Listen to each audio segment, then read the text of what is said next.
On static electricity. Today, our objective is to be able to describe how electrons move in a charged object. So first of all, let's have a little bit of a review about how an atom is what it's composed of. So we know that atoms are made of protons, neutrons, and electrons, and we don't really care much about the protons or neutrons, but we do care about electrons. For electricity, we need electrons. Electricity is moving electrons, even if it's static electricity or current electricity. So, as I just mentioned, there are two types of electricity. Static electricity, it's stationary. The electrons aren't actually flowing. They do move a little bit, but they don't move at a constant rate. And then the one that can actually get you into trouble is current electricity. That's like what comes out of your walls, out of the sockets. Then the electrons are moving. There's a current flow, and we'll talk more about that. That's the unit after this one. But first we start with static electricity.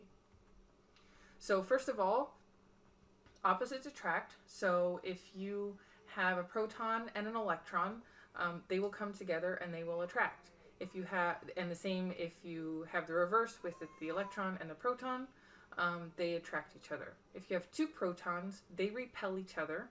And if you have two electrons, they will also repel each other. So again, electrons do the moving, and that means that protons do not move, and neutrons definitely don't move. So remember that an electron cloud surrounds atoms. This is kind of a reminder from chemistry. And electrons don't like each other. So when you bring your hand near an object, the electrons begin to repel each other. You can feel the repulsion as pressure against your skin. You can feel that touch, yet you never actually touch the object. You can feel it when you get close, but you didn't actually touch the object.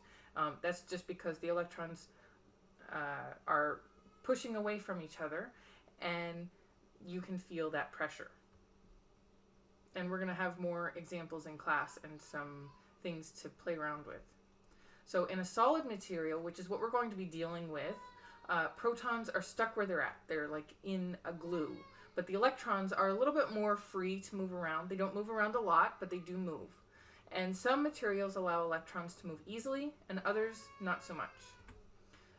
Some materials like to absorb electrons, and they become more negative. So if you add electrons, the object becomes more negative. Other materials push the electrons away, and then that means that they become less negative, or they become positive. So that means that there are some materials that are neutral, but they rearrange so that the electrons make it, when the electrons move, it makes it that there's an illusion of polarity. For example, water has a positive side where electrons have moved to the other side, and that side is positive, whereas where the electrons moved, it's a negative side where the electrons have gathered. So we can talk about two types of charge separation. There's induced charge separation, which is the first one, and it says that charges are rearranged based on an introduced charge. So what you'll see in class is you'll have your desk. It's not shocking you or anything like that. Like if you had a shock, like when you rub your feet against carpet, you know it's charged. But we're using a negative desk. I'm sorry, not a negative desk. We're using a neutral desk, and when something is brought to it, if it had negative charges on it, that means that it's going to push away all the other electrons, and it's going to be attracted to the desk because all that's near it is the protons that are there, while the rest of the electrons are pushed away. In this picture, we have a negatively charged ball that's brought near a neutral wall. So you can see here, this right here, these are negatives, and they've pushed away these negative electrons. So they've pushed them away. And all that's left are these positive protons. And that means that this and this attract each other because opposites attract. So that means that those two things would stick together. So if you bring a negatively charged rod near a neutral ball, the induced charge is going to make it so that the electrons move away to the other side of the ball. So they were here. They're going to move over to this side. And then that leaves these positive protons, and that's going to attract the ball.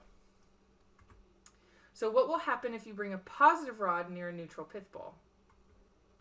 So in this case, you have the positive protons here, and then you are going to attract the electrons that are over here, and they're going to come over here, and then they're going to touch, and the excess electrons in the rod repel each other and jump onto the pith ball to make a net negative. Then the ball will jump away from the rod. Okay? So induction, just some quick definitions. Induction is when electrons are rearranged because they are near a charged field. And conduction is when electrons actually move from one object to another. Thank you.